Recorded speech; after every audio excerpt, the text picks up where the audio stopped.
કોઈ પણ વ્યક્તિનો તમારે જીવ લેવો હોય તો એનો સૌથી મોટામાં મોટો એક રામબાણ ચાન્સ, એક ઇલાજ છે, એ છે નકારાત્મકતા, નેગેટિવિટી. કોઈ પણ વ્યક્તિના મગજની અંદર એકવાર નેગેટિવ એનર્જી, નેગેટિવ વસ્તુ, કોઈ નેગેટિવ વાત આપણે એક વખત ફીડ કરી દઈએ એટલે એ નેગેટિવ વાત, એ નેગેટિવ છાપ એના મનમાં જે પડી જાય છે એને બહાર નીકળતા વર્ષો વીતી જાય છે.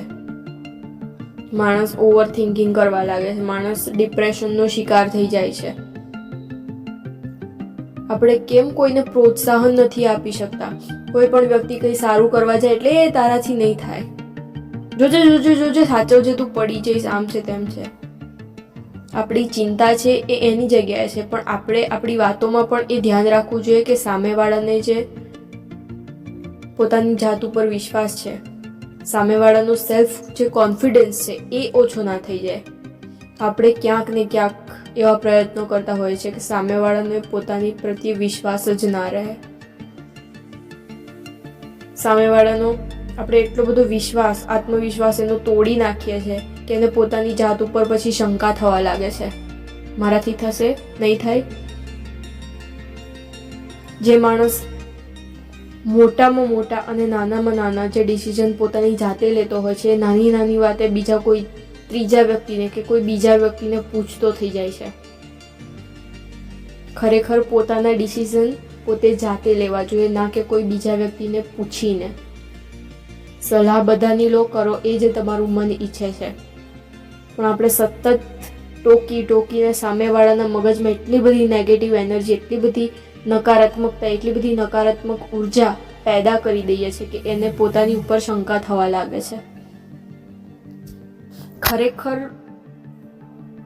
ઈલાજ એ લોકોનો કરવાની જરૂર નથી કે જે લોકોને આવી આદત છે બીજાની અંદર નકારાત્મક ઉર્જા પેદા કરવાની કે બીજાની અંદર નેગેટિવિટી એડ કરવાની. ઈલાજ ખરેખર એ લોકોનો કરવાની જરૂર જ નથી કે જે લોકોને ટોકવાની આદત છે, સતત નકારાત્મક વિચારવાની આદત છે. ઈલાજ કરવાની જરૂર કે પછી પોતાની અંદર કંઈક બદલાવ લાવવાની જરૂર એ લોકોને છે કે જેની આસપાસ નેગેટિવ લોકો છે, કે જેની આસપાસ એવા માણસો છે કે જે સતત એની અંદર નકારાત્મક ઉર્જા એડ કરે છે.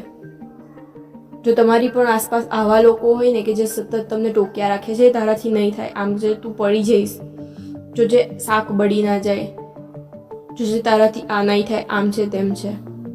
ખરેખર જો તમારી આસપાસ એવું કોઈ પણ વ્યક્તિ હોય ને એની પાસે બેસવાનું તમે એક્ઝેક્ટલી તમે બંધ કરી દો.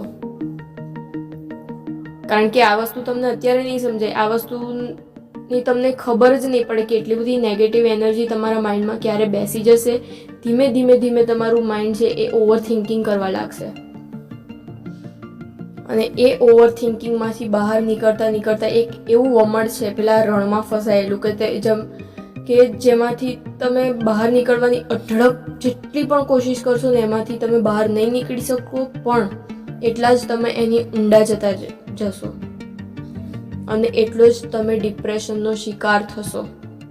અને અંતે ઘણા માણસો એવા બી છે કે જે કોઈ પણ રીઝન વગર એના મગજની અંદર એટલી બધી નકારાત્મકતા હોય, એટલી બધી નેગેટિવ એનર્જી હોય, અંતે તેને સુસાઇડ કરવાનો નોબત આવે છે. આપણે કોઈ પણ લોકોની નેગેટિવ વાતોથી કે કોઈ પણ લોકોના નેગેટિવ વિચારથી આપણે આપણું જીવન શું કામ ખરાબ કરીએ? તો એવા લોકો તમારી આસપાસ જો હોય ને કે જે સતત નેગેટિવ જ બોલતા હોય કે નેગેટિવ વિચારતા હોય, તમને ટોન્ટ માર્યા રાખતા હોય, ટોકતા રાખતા હોય, એવા લોકોથી તમે દૂર થઈ જાઓ. બીજી વસ્તુ કે ઇમ્પોર્ટન્ટ એ નથી કે તમે બહાર જાઓ, નવા માણસોને મળો, નવી એક્ટિવિટી કરો. ઇમ્પોર્ટન્ટ એ નથી કે તમે બહાર જાઓ ખરેખર એ ઇમ્પોર્ટન્ટ નથી. બહાર જવું ઇમ્પોર્ટન્ટ છે, નો ડાઉટ, પણ બધા માટે આ શક્ય નથી હોતું, ખાસ કરીને લેડીઝ માટે. તો ઇમ્પોર્ટન્ટ એ નથી કે તમે બહાર જઈને નવા લોકોને મળો, નવા લોકોની સાથે વાતોચીતો કરો, હસો ખુલીને, તમને જે ફાવે તે કામ કરો જેમાં તમને આનંદ આવે છે. આ વસ્તુ ખરેખર લેડીઝ માટે શક્ય જ નથી. તમે બહાર નહીં જાઓ ને તો એ ચાલશે, ભલે આખો દિવસ તમે રૂમની અંદર બંધ રહ્યા રાખો, એક બંધ રૂમની અંદર તમે તમારો આખો દિવસ કે આખી જિંદગી કાઢી નાખો, પણ એ 4 દિવાલની અંદર તમે તમારી દુનિયા બનાવો. જેની અંદર પોઝિટિવિટી સિવાય બીજું કશું જ ના હોય. કોઈ એવો માણસ ના હોય કે જે તમારી અંદર નેગેટિવિટી કે નેગેટિવ વાતો એડ કરતું હોય. તમારી પોતાની દુનિયા બનાવો અને બહાર નીકળો, જેથી કરીને તમે કોઈની નેગેટિવ વાતોને લઈ અને તમે માનસિક રોગી ના થાઓ કે પછી એનો શિકાર ના થાઓ, તમે ડિપ્રેશનમાં ના જાઓ.